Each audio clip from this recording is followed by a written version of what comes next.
അസ്സാം വലൈക്കും വരഹമത്തുള്ള. അൽഹംദുലില്ലാ, നമ്മൾ ഇന്ന് ഡിസ്കസ് ചെയ്യാൻ പോകുന്നത് ഫിഖ്ഹിലെ ഒന്നാമത്തെ ചാപ്റ്റർ ആയിട്ടുള്ള ഹാഫിളു അല സ്വലവാത്തി എന്നുള്ള ചാപ്റ്ററാണ്. ചാപ്റ്റർ നെയിമാണ് ഹാഫിളു അല സ്വലവാത്തി. നിങ്ങൾ നിസ്കാരത്തിൽ നിഷ്ഠ പുലർത്തുക. നമുക്കറിയാം, ആസ് എ മുസ്ലിം നമ്മൾ എല്ലാവരും നിസ്കാരത്തിന് വളരെയധികം പുണ്യമായി കാണുന്ന ഒരു വിഭാഗത്താണ് നിസ്കാരം എന്ന് പറയുന്നത്.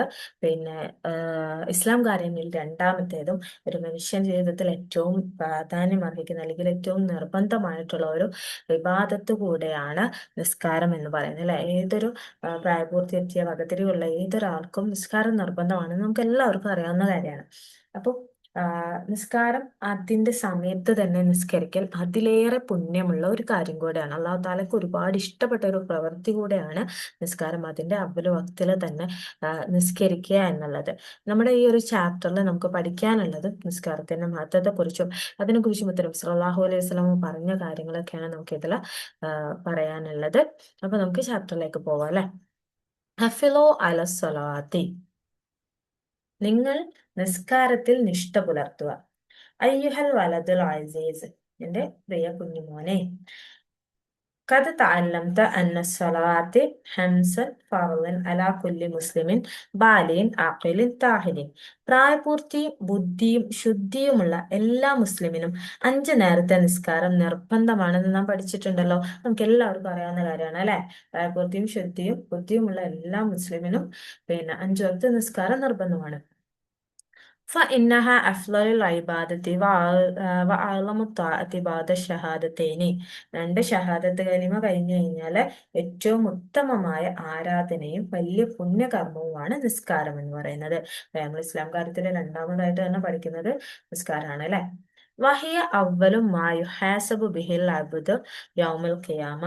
അന്ത്യനാളില് ഒരു അടിമയെ ആദ്യമായി വിചാരണ ചെയ്യപ്പെടുന്നതും നിസ്കാരത്തെ കുറിച്ച് നമ്മളോട് ഓരോരുത്തരോടും ഖിയാമത്ത് നാളിൽ ആദ്യം വിചാരണ ചെയ്യുന്നത് നമ്മളുടെ നിസ്കാരത്തെ കുറിച്ചായിരിക്കും. അത്രത്തോളം മഹത്വം നിസ്കാരത്തിനുണ്ട് എന്നാണ് നമുക്ക് ഇതിലൂടെ മനസ്സിലാക്കേണ്ടത്. ഖാല നബി സല്ലല്ലാഹു അലൈഹി വസല്ലം, നബി സല്ലല്ലാഹു അലൈഹി വസല്ലം പറഞ്ഞു, വലാ ദീനി ലിമൻ ലാ സ്വലാത്ത ലഹു, നിസ്കാരമില്ലാത്തവന് ദീനില്ല. വ ഇന്നഹ മൗളിഉ സ്വലാത്തി മിൻ ദീനിൻ ക മൗളിഉ റഅസി മിനൽ ജസദി. നമ്മുടെ ശരീരത്തിലെ തലക്കുള്ള സ്ഥാനം എത്രത്തോളമാണോ അത്രത്തോളമാണ് ദീനില് നിസ്കാരത്തിനുള്ള സ്ഥാനം. അതായത് അപ്പൊ നമുക്കൊന്ന് ചിന്തിച്ചു നോക്കാം. ഒരു മനുഷ്യന് തലയില്ലാതെ ജീവിക്കാൻ കഴിയില്ല എന്നുള്ളത് നമുക്ക് എല്ലാവർക്കും അറിയാവുന്ന കാര്യമാണ്, അല്ലെ? അത്രത്തോളം പ്രാധാന്യം നമ്മുടെ തലക്കുണ്ട്. ഒരു മനുഷ്യ ശരീരം ജീവനോടെ നിലനിൽക്കണമെങ്കിൽ തല ആവശ്യമാണ്. അതുപോലെ ഒരു മനുഷ്യനിൽ ദീൻ നിലനിൽക്കണമെങ്കിൽ അയാളിൽ നിസ്കാരം അത്യാവശ്യമാണ്. അതായത് നമ്മളൊക്കെ ഒരു മുസ്ലിം എന്ന് പറഞ്ഞു നടക്കുമ്പോൾ നമ്മൾ നിർബന്ധമാണ്, നമുക്ക് എന്താ, നിസ്കാരം എന്നുള്ളത് നമുക്ക് നിർബന്ധമാണ്. അതൊരു കാരണം കൊണ്ടും നമുക്ക് ഒഴിവാക്കാനുള്ള ഒരു വിട്ടുവീഴ്ചകളും ഇല്ല എന്നർത്ഥം. പിന്നെ വഹിയ ഇമാദുദ്ദീൻ, നിസ്കാരം ദീനിന്റെ തൂണാണ്. ഖാല നബി സല്ലല്ലാഹു അലൈഹി വസല്ലം, നബി സല്ലല്ലാഹു അലൈഹി വസല്ലം പറയുന്നു, അസ്സലാത്തു ഇമാദുദ്ദീൻ, നിസ്കാരം ദീനിന്റെ തൂണാണ്.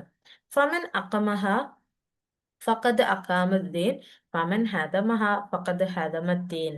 ഒരാള് ദീനിനെ നിലനിർത്തി, നിസ്കാരത്തെ നിലനിർത്തി കഴിഞ്ഞാൽ അയാൾ എന്ത് ചെയ്തു? ദീനിനെ നിലനിർത്തി. നിസ്കാരത്തെ ഉപേക്ഷിച്ചവന് ദീനിനെ തകർത്തു. അതായത് ഒരാള് അതായത് ഞാൻ മുസ്ലിമാണ്, ഞാൻ ഇസ്ലാം മതം സ്വീകരിച്ച വ്യക്തിയാണ്, ഞാൻ ഇസ്ലാം അനുസരിച്ച് ജീവിക്കുന്ന വ്യക്തിയാണ് എന്ന് എനിക്ക് പറയണമെങ്കിൽ ഞാൻ എന്ത് ചെയ്യണം? ഞാൻ നിസ്കാരം നിലനിർത്തുന്നവനായിരിക്കണം. അപ്പോ അത്രത്തോളം പ്രാധാന്യം അർഹിക്കുന്ന ഒരു ഇബാദത്താണ് നിസ്കാരം എന്ന് പറയുന്നത്. നിസ്കാരം ദീനിന്റെ തൂണാണ്. ഒരാൾ നിസ്കാരം നിലനിർത്തിയാൽ അയാൾ ദീനിനെ നിലനിർത്തി, ഒരാൾ നിസ്കാരം ഉപേക്ഷിച്ചാൽ അയാൾ ദീനിനെ തകർത്തു എന്നാണ്. ഓക്കെ. അൽ മുഹാഫളത്തു അല സ്വലവാത്തി, നിസ്കാരം കൃത്യമായി നിർവഹിക്കൽ. നിസ്കാരം കൃത്യമായി നിർവഹിക്കുന്നതിൽ എന്തൊക്കെ കാര്യങ്ങളാണ് നമ്മൾ ശ്രദ്ധിക്കേണ്ടത് നോക്കാം, അല്ലെ? യജിബു അദാ സ്വലാത്തി ഫി വക്തിയൽ മുഹദ്ദദി, എന്താണ്? നിസ്കാരം നിശ്ചയിക്കപ്പെട്ട സമയത്ത് തന്നെ നിർവഹിക്കൽ നിർബന്ധമാണ്. അതായത് ഓരോ നിസ്കാരങ്ങൾക്കും അതിന്റെ പ്രത്യേകമാക്കപ്പെട്ട സമയങ്ങളുണ്ട് അല്ലെ. ഇപ്പൊ സുബഹി ആണെങ്കിലും ളുഹ്റാണെങ്കിലും അസ്റാണെങ്കിലും അതിന് പ്രത്യേകമായിട്ട് നിശ്ചയിച്ചിട്ടുള്ള സമയങ്ങളുണ്ട്. അത് ബാങ്ക് വിളിച്ചത് മുതൽ അത് ഖളാ ആകുന്നത് വരെയുള്ള ഒരു സമയം നമുക്ക് പ്രത്യേകമായിട്ട് നമ്മൾ പഠിച്ചതുമാണ്. അപ്പോൾ ആ ഒരു സമയത്ത് തന്നെ നിസ്കാരം നിർവഹിക്കൽ നിർബന്ധമാണ്. നബി സല്ലല്ലാഹു അലൈഹി വസല്ലം, നബി സല്ലല്ലാഹു അലൈഹി വസല്ലമയോട് ചോദിക്കപ്പെട്ടു, അയ്യുൽ അഹ്മാലി അഹബ്ബു ഇലല്ലാഹ്, അള്ളാഹുവിന് ഏറ്റവും ഇഷ്ടപ്പെട്ട കർമ്മം ഏതാണ്? കാല, മുത്തനബി സല്ലല്ലാഹു അലൈഹി വസല്ലം പറഞ്ഞു, അസ്സലാത്തു അലാ വക്തിഹ. എന്താണിത്? ആ നിസ്കാരം അതിന്റെ സമയത്ത് നിർവഹിക്കലാണ് അള്ളാഹു താലയ്ക്ക് ഏറ്റവും ഇഷ്ടപ്പെട്ട പ്രവൃത്തിയാണ് ചോദിച്ചത്. അതിന് മുത്തനബി പറഞ്ഞ മറുപടി എന്താണ്? നിസ്കാരം അതിന്റെ സമയത്ത് നിർവഹിക്കലാണ് അള്ളാഹു താലാക്ക് ഏറ്റവും ഇഷ്ടപ്പെട്ട പ്രവൃത്തി എന്നാണ്. ഇനി ഫൈദ ഇതാ ഫാത്തത്തി സ്വലാത്തി ബിഉദ്രിൻ കനൗമി വനിസ്യാനിൻ വയജിബുൽ ഖലാഉ വയൻദബുൽ മുബാദറ മുബാദറത്തു ബിഹി എന്നാണ്. ഇനി നമുക്ക് ചില കാരണങ്ങൾ കൊണ്ട് നമ്മൾ നിസ്കാരം നഷ്ടപ്പെടാം അല്ലെ. അതിൽ ഒത്തിരിയായിട്ടുള്ള കാരണങ്ങൾ, അതായത് ന്യായമായിട്ടുള്ള കാരണങ്ങൾ ഏതൊക്കെയാണ്? ഉറക്കം, മറവി. ഈ രണ്ട് കാരണങ്ങൾ കൊണ്ട് നിസ്കാരം നഷ്ടപ്പെട്ടാൽ അത് ഖളാ വീട്ടൽ നിർബന്ധമാണ്. അത് വേഗത്തിൽ വീട്ടൽ സുന്നത്തുമാണ്. അതാണ് ഇതിന്റെ അർത്ഥം. ഫൈദ ഇതാ ഫാത്തത്തു സ്വലാത്തി ബിഉദ്രിൻ കനൗമി വനിസ്യാനിൻ വയജിബുൽ ഖലാഉ വയൻദബുൽ മുബാദറത്തു ബിഹി. ഉറക്കം, പിന്നെ മറവി തുടങ്ങിയ ന്യായമായ കാരണങ്ങൾ കൊണ്ട് നിസ്കാരം നഷ്ടപ്പെട്ടാല് അത് ഖളാ വീട്ടൽ നിർബന്ധമാണ്. അതുപോലെ തന്നെ അത് വേഗത്തിൽ വീട്ടൽ എന്താണ്? സുന്നത്താണ്. നമ്മളിപ്പോ കുറെ അങ്ങനെ മറന്ന് ഖളാ ആയി പോയി, അസ്ർ ബാങ്ക് കൊടുത്തപ്പോഴാണ് നമുക്ക് ഓർമ്മ വരുന്നതെങ്കിൽ നമുക്കത് ഖളാ വീട്ടൽ നിർബന്ധമാണ്. നേരത്തെ, എത്രയും നേരത്തെ ആക്കുകയാണ് ഏറ്റവും നല്ലത്. അതാണ് സുന്നത്ത്. ഇനി ഇതാ ഫാത്തത്തി സലാത്ത് ബിഐരി ഉദ്രിൻ فيلزم عليه القضاء فورا وصرفا جميع أوقاته للقضاء إلا ما لا بد منه. എന്താണ്? ഈ പറഞ്ഞ ഉറക്കം, മറവി പോലെയുള്ള ഒത്തിരിയായ കാരണങ്ങൾ അല്ലാതെ നമ്മുടെ നിസ്കാരം നഷ്ടപ്പെട്ടതെങ്കിൽ അത് ഉടനെ തന്നെ ഖളാ വീട്ടൽ നിർബന്ധമാണ്. അതായത് നമ്മുടെ അത്യാവശ്യ കാര്യങ്ങൾ, അതായത് ഭക്ഷണം, ബാത്റൂം പോലെയുള്ള കാര്യങ്ങൾക്ക് ഒഴികെ ബാക്കിയുള്ള എല്ലാ സമയവും നമ്മൾ എന്ത് ചെയ്യണം? നിസ്കാരം ഖളാ വീട്ടാനായിട്ട് മാറ്റി വെക്കേണ്ടതാണ്. അപ്പോൾ ഉറക്കം, മറവി പോലെയുള്ള ന്യായമായ കാരണങ്ങളാണെങ്കിൽ നമ്മൾ ഖളാ വീട്ടൽ നിർബന്ധം തന്നെയാണ്. പക്ഷെ ഏറ്റവും വേഗത്തിൽ ചെയ്യുക എന്നുള്ളത് അത് അവിടെ സുന്നത്താണ്. പക്ഷെ ഇത്തരം കാരണങ്ങളല്ലാതെ നമ്മൾ കുറച്ച് കഴിഞ്ഞ് ചെയ്യാം എന്ന് കരുതി നീട്ടി വെച്ചിട്ട് ഖളാ ആയതാണെങ്കിൽ, ഇനി അതല്ല മറ്റെന്തെങ്കിലും കാരണങ്ങൾ കൊണ്ട് നമ്മൾ മനഃപൂർവ്വം ഖളാ ആയതാണെങ്കിൽ അവിടെ നമ്മൾ എന്ത് ചെയ്യണം? നിസ്കാരം ഖളാ വീട്ടൽ നിർബന്ധവുമാണ്. അത് നേരത്തെ ആക്കലും നിർബന്ധമാണ്. അതിനായിട്ട് നമ്മൾ പിന്നെ അതില് നമുക്ക് എന്തൊക്കെ കാര്യങ്ങൾ മാത്രമാണ്? നമ്മൾ ഒരാൾക്ക് അത്യാവശ്യമായിട്ട് നിർബന്ധമായിട്ടുള്ള കാര്യങ്ങൾ ഒഴികെ ബാക്കിയുള്ള സമയം മുഴുവൻ ഇത് ഖളാ വീട്ടാൻ നമ്മൾ പിന്നെ മാറ്റി വെക്കണം. അപ്പൊ അത്രത്തോളം നിർബന്ധമാണ്. നമ്മൾ പിന്നീട് അതിന്നല്ല നാളെ ഖളാ വീട്ടാം എന്ന് ചിന്തിക്കരുത്. ഇപ്പൊ ഞാൻ ഇന്ന് ളുഹ്റ് എൻ്റെ ഖളാ ആയി പോയി എന്ന് കരുത്, ഞാൻ കുറച്ച് കഴിഞ്ഞ് നിസ്കരിക്കാം എന്ന് കരുതി നീട്ടി നീട്ടി വെച്ച് അവസാനം ബാങ്ക് കൊടുത്തപ്പോഴാണ് എനിക്ക് ഞാൻ നിസ്കരിച്ചില്ലല്ലോ എന്നത് ഞാൻ ഓർക്കുന്നതെങ്കിൽ, അതല്ല ഞാൻ പിന്നെ ഒരു സ്ഥലത്ത് നിന്നും ബാങ്ക് വിളിച്ച ശേഷം മറ്റൊരു സ്ഥലത്തേക്ക് പോവാണ്. അപ്പൊ എനിക്ക് എന്താ പറയാ, ഞാൻ അവിടെ എത്തി നിസ്കരിക്കാമെന്ന് കരുതി. പക്ഷെ അവിടെ എത്തിയപ്പോഴേക്കും അടുത്ത ബാങ്കിന്റെ സമയം കഴിഞ്ഞിട്ടുണ്ട് എങ്കിൽ, അല്ലെങ്കിൽ മറ്റെന്തെങ്കിലും കാരണങ്ങൾ വേണ്ടി എൻ്റെത് പിന്നെ ഖളാ ആയാൽ ഞാൻ എന്താ ചെയ്യേണ്ടത്? എനിക്കത് അടുത്ത സമയത്ത് തന്നെ വേഗം തന്നെ അത് ഞാൻ ഖളാ വീട്ടൽ എനിക്ക് നിർബന്ധമാണ്. അവിടെ ഞാനത് പിന്നീടേക്ക് മാറ്റി വെക്കാൻ പാടില്ല എന്ന്. ഇനി എന്താണ്? യക്ഫുറു ജാഹിദു വുജൂബിഹ. നിസ്കാരത്തിന്റെ നിബന്ധനയെ നിഷേധിക്കുന്നവൻ കാഫിറായി തീരും.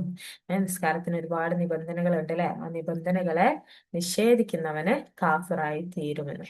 ഇനി അസ്സലാത്തു ലാ തസ്കുതു മാ ദാമൽ അഖലു അഖലു സാബിതൻ. എന്താണ്? ബുദ്ധി സ്ഥിരമായിരിക്കുന്നിടത്തോളം കാലം നിസ്കാരം ഒഴിവാകുകയില്ല. നമ്മൾ പറഞ്ഞിട്ടുണ്ട് അല്ലെ. ബുദ്ധി പിന്നെ അതുപോലെ തന്നെ ശുദ്ധിയും പിന്നെ പ്രായപൂർത്തിയും എത്തിയ ആളുകൾക്കാണ് നിസ്കാരം നിർബന്ധം എന്ന് പറഞ്ഞിട്ടുണ്ട്.